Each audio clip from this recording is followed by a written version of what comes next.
नमस्कार मित्रांनो, आज आपण 8th सेंट्रल पे कमिशन म्हणजेच 8व्या वेतन आयोगाबाबत राज्य शासकीय सेवेत कार्यरत शिक्षक, लिपिक, वर्ग 4 कर्मचारी, पोलीस तसेच इतर कर्मचाऱ्यांना किती पगारवाढ मिळू शकते याची सविस्तर माहिती पाहणार आहोत.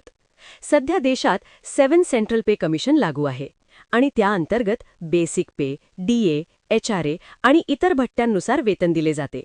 साधारणपणे दर 10 वर्षांनी नवीन वेतन आयोग लागू केला जातो आणि त्यामुळे 1 जानेवारी 2026 पासून 8वा वेतन आयोग लागू होईल अशी व्यापक अपेक्षा व्यक्त केली जात आहे.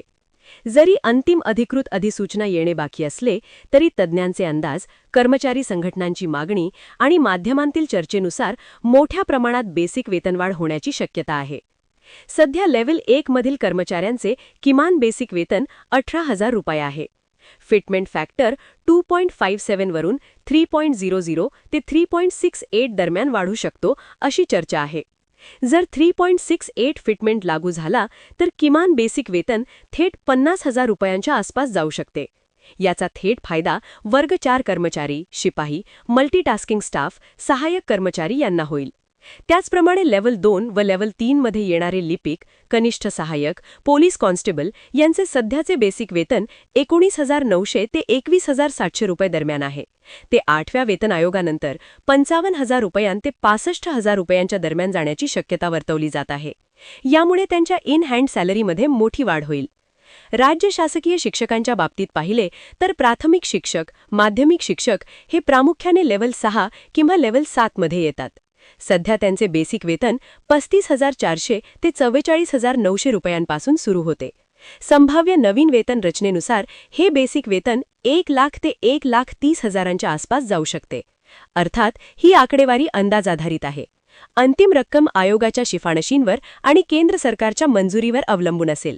तरीसुद्धा शिक्षक वर्गासाठी ही ऐतिहासिक वाढ ठरू शकते, कारण वाढलेला बेसिक पे म्हणजे भविष्यातील डीए, एचआरए आणि पेन्शन यावरही मोठा परिणाम होणार आहे. पोलीस विभागात constable, head constable, ASI, SI या पदांनुसार लेव्हल वेगवेगळे असतात. कॉन्स्टेबल लेव्हल 3 मध्ये येतो तर सब इन्स्पेक्टर साधारण लेव्हल 6 किंवा लेव्हल 7 मध्ये असतो. 8व्या वेतन आयोगानंतर पोलीस कर्मचाऱ्यांचे बेसिक वेतन मोठ्या प्रमाणात वाढू शकते, ज्यामुळे धोकादायक आणि तणावपूर्ण सेवेला आर्थिक स्थैर्य मिळेल. शिवाय रिस्क अलाउन्स, नाईट ड्युटी भत्ता, ट्रॅव्हल अलाउन्स यामध्येही सुधारणा होण्याची शक्यता आहे. लिपिक व कार्यालयीन कर्मचाऱ्यांसाठी ही वाढ अत्यंत महत्त्वाची ठरणार आहे, कारण सध्या महागाई वाढलेली असताना विद्यमान वेतन रचना मर्यादित वाटते. नवीन वेतन आयोग लागू झाल्यास बेसिक वेतन वाढेल आणि त्यावर लागू होणारा डीए देखील नव्याने 0वरून सुरू होईल. पुढील काही वर्षांत डीए वाढत जाईल आणि त्यामुळे एकूण पगारात टप्प्याटप्प्याने मोठी वाढ होईल. तसेच एचआरए शहराच्या श्रेणीनुसार 8%, 16% किंवा 24% दराने लागू होतो. नवीन बेसिक वाढल्यामुळे एचआरएची रक्कमही आपोआप वाढेल. पेन्शनधारकांसाठी देखील 8वा वेतन आयोग महत्त्वाचा आहे, कारण पेन्शन ही शेवटच्या बेसिक वेतनाच्या 50% प्रमाणे ठरते. बेसिक वाढल्यास पेन्शन आणि डीआर म्हणजे महागाई राहत दोन्ही वाढतील.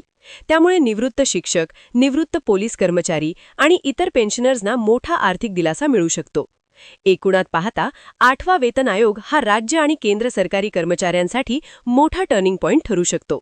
शिक्षक, लिपिक, वर्ग 4 कर्मचारी, पोलीस आणि इतर सर्व सेवांमध्ये काम करणाऱ्या लाखो कर्मचाऱ्यांच्या पगारात लक्षणीय वाढ होण्याची शक्यता आहे.